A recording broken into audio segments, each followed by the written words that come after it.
Big Killzown on your phone. The money still long, man. The team forever ever strong. So this is college. Yes, college done right. And you know what I'm saying? I've been telling y'all about this video since last week when I dropped No School, No Problem. But for the people who actually want to go to college, you know what I'm saying, and you working your move. You may be working overtime or whatever. You just graduated high school, or you haven't graduated high school. This is how you're gonna be able to get to work, make college work for you, and make it the most out of your degree and everything else like that. So here we go. FAFSA. The first thing you need to do is type in FAFSA, the federal application for student aid. You need to file the FAFSA, the free application, the free application for federal student aid, the FAFSA. Soon as it opens at the end, the end of October, and you need to fill it out ASAP because you can get grants, scholarships, award money, and everything else like that. This will help you get to the bag for school. Faster you do it, this is the first thing you need to do as soon as you hit your senior year, as soon as this month's open. Don't wait till June 2020, June 30, 2020. As soon as it goes online for the school year, right? As soon as it goes online. Let me go right over here.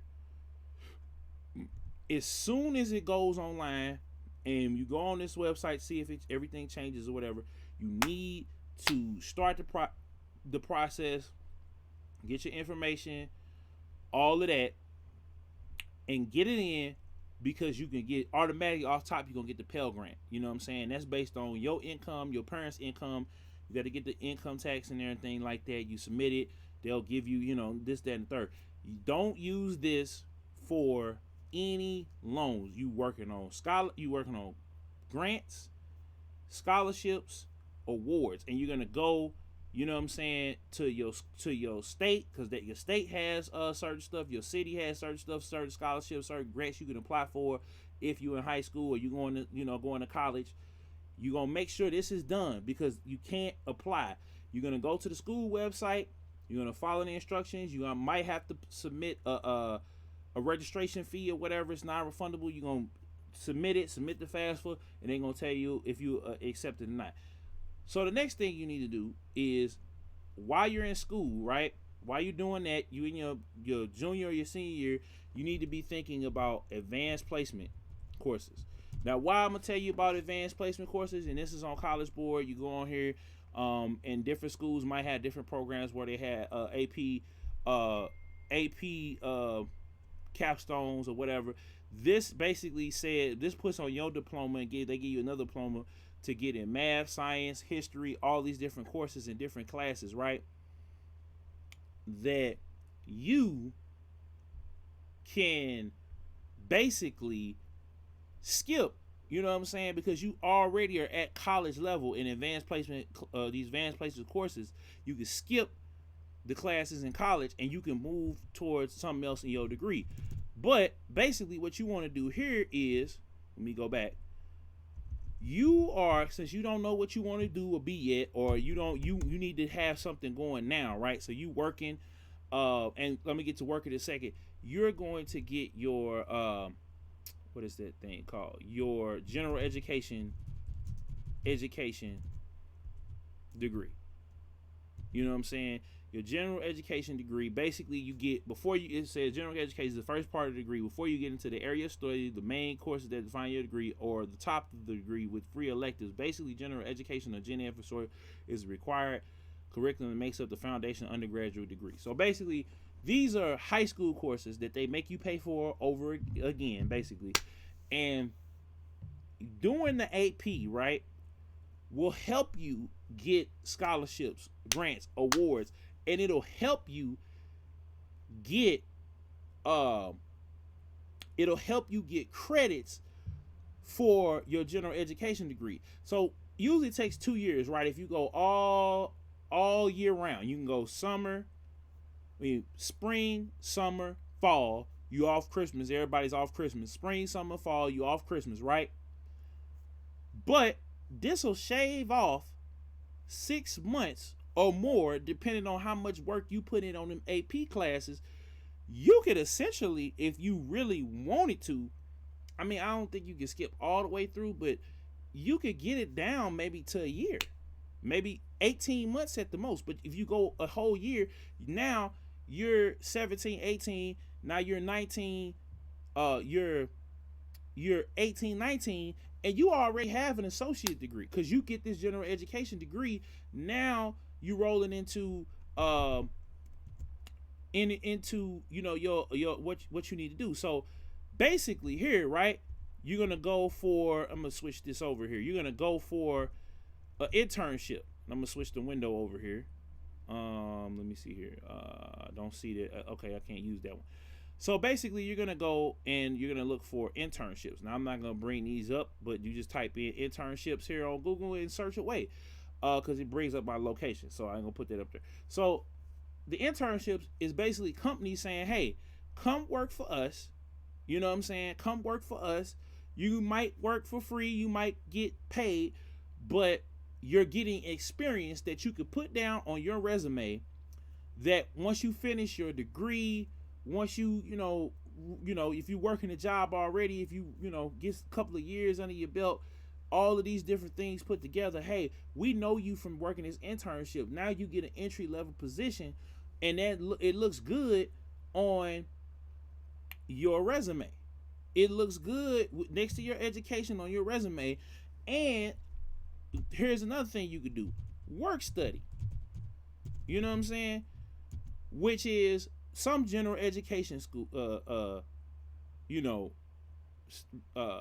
general education degrees have a work study course. And then if you have work studies, basically you work part-time on and off campus jobs, right? And you end up getting money, or you get experience because, hey, you could work for Fortune 500 company or whatever. They might have work study program where you come in and you actually work. You shadow somebody.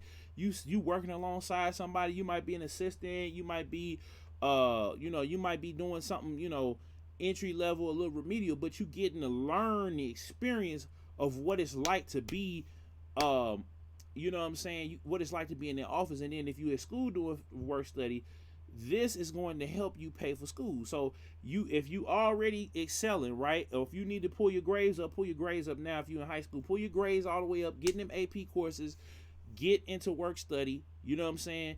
And when you get to community college, like I said, you're gonna go there, you're gonna get in the work study program. That's gonna go on your resume. You're gonna get money. You don't have to leave school. You saving all that money. So like I showed you on the if you make it $10 an hour, because most of them is $10 to $12 an hour. So you're gonna have a check that's anywhere between $300 and $500 that you save. You already got a Pell Grant. You already got scholarships. You already got grants. You already got award money. You know what I'm saying? Also too, volunteering. You know what I'm saying? Volunteering, right?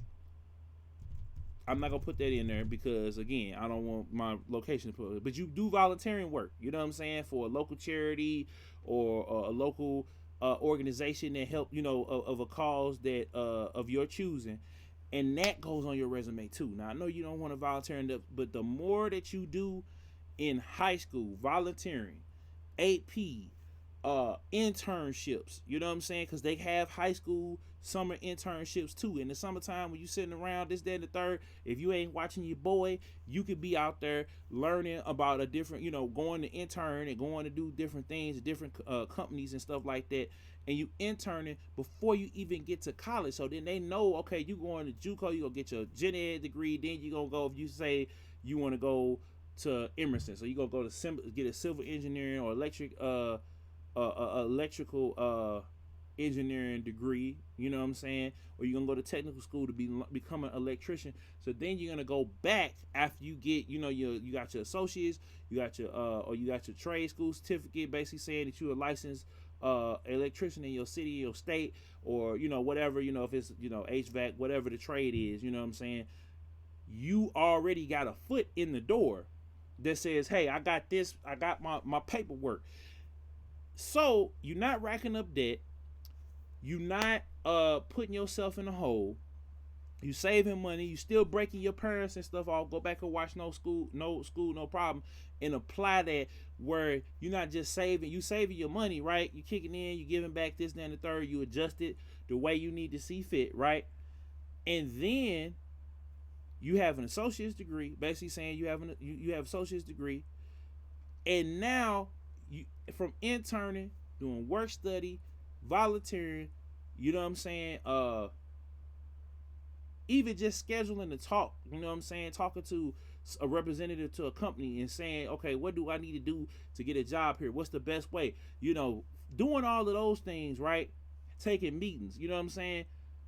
Doing all those things, networking, going to job fairs, passing out your resume. You might not even get the job that you want to get right now, but they have your resume, you have their information, you can fill the job application out, and trust me, they gonna look and see, dang, okay, you know, Julie, she applied for this position back when she was in college or in high school, she couldn't get it. She applied for this, she was in college, she had an associate, she didn't get it. Okay, you know what I'm saying, we looking for an accountant, she applied for this position, now she got a, you know, we didn't seen her come up, basically. We didn't deny her 2 or 3 times, then that last time she got the job. And she got the associates first, then she was able to focus onto her account. She been saving money. You not breaking the bank. You know what I'm saying? And if you pick some, like, if you gotta look and see what's in your city too. If you pick something that's in your city, a degree program that's in your city, you basically have, you know, you aced everything. You could apply to each and every scholarship, each and every academic scholarship, local, state, federal, local, state, scholarship, minority scholarship, the degree program scholarship. You didn't apply for all of this. Yo, you gonna get the maximum amount of the Pell Grant because you got all, you know what I'm saying, you've met all the requirements to stay up there. Don't forget, honor society, you're gonna be able to get you may be able to get a full ride through school. And if you in the city, you know what I'm saying, you'll be able to save you more money. But if you do go and you get that full ride, then in your junior year, you're moving out, right? So it may take you 2 or 3 years to get your actual degree, but you're moving out, you find it somewhere, you're looking around, you make sure you look around the things that you want, you know, the living arrangements, the house you want to move into, apartment you're going to move into, the community you want to move into, the jobs you want to look for. You want to do all of that beforehand, so when you get to the university, now you know what you're doing. So the next thing I want to break down, and this ain't going to take as long, when you get there, right? So when you hit the ground running, right, you want to make sure you get a bus pass. You know what I'm saying? A lot of times when you go to a school, they have a semester bus pass. Now you got to have your school ID and the bus pass. It's gonna cost like cheaper than what the bus pass actually is, so you're gonna get it for a premium. You're gonna get a bus pass for $60 or $70, where a bus pass may be $70 to $100 in your city. You know what I'm saying? So you get that, you straight if you ain't got a whip. Now here's Chegg.com. Chegg.com basically lets you find, you know, they got 24/7 tutoring. They have you can rent textbooks. So basically you get on here, you can rent or buy textbooks for cheaper than what you would get, you know what I'm saying, all of these different things. So you basically, you know, make sure you don't you know, trash the book or whatever. And then they got, you know what I'm saying, they got Q&A experts, help you with your homework, help you study this, that, and the third. Half price books, you know, from me going to half price books and get the games and the books and stuff like that, they have textbooks, you feel me? They have textbooks. I just put this in the calculus section. They got textbooks. So you basically look at the syllabus and you pull that up, and you know, eBay the same way. You're going to find textbooks on here used, and you'll be able to get them without having to pay, you know, $60 to $100 or even sometimes $200 for a book. Same thing, Amazon. You can get a cheaper price, brand new book. A lot of them have Amazon. Some of them have what is it? Amazon Prime or Amazon Books or Kindle. They have free e-textbook versions. I like having a hard copy, so I'll get the hard copy. You know what I'm saying? I actually had this right here, this hardcover right here. I actually had this college algebra book right here. Uh, and the next thing and the final thing, before I get to that, this is basically saving you money, because if you get, a paperback, you see how much money it is, right? $109 to rent, $218 to buy, or you get the hardcover, $28 to rent. And basically you look around on these different sites, and you can either rent it from Chegg, or you get it from Amazon, you could buy it from off eBay secondhand, or Half Price Books is your friend. Next thing, rate my professor, right? This is going to be the tool that's going to help you. It used to be a website called My.edu that I used to use that would tell you about all the teachers. This basically will help you look at any department, look at any school, and it's user generated. So a lot of these things, basically they're gonna tell you, okay, let's see here, Taylor, Mr. Matthew, Dr. Taylor.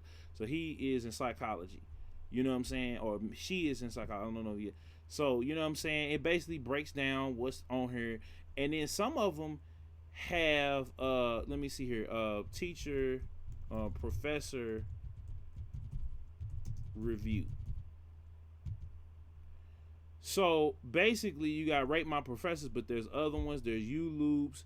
There's ULoop. There's other websites you go out there and you look for the the ratings and everything else like that. They have textbooks on here and this, that, and the third. Course notes, all of these different things. And what you want to look for through these websites is the name of your teaching or the department that you're gonna be looking in to studying. Because if you just doing your gen ed classes, you get the book, you study, you can look on her and see if the teacher is gonna be helpful, or you're gonna have to do a lot more work.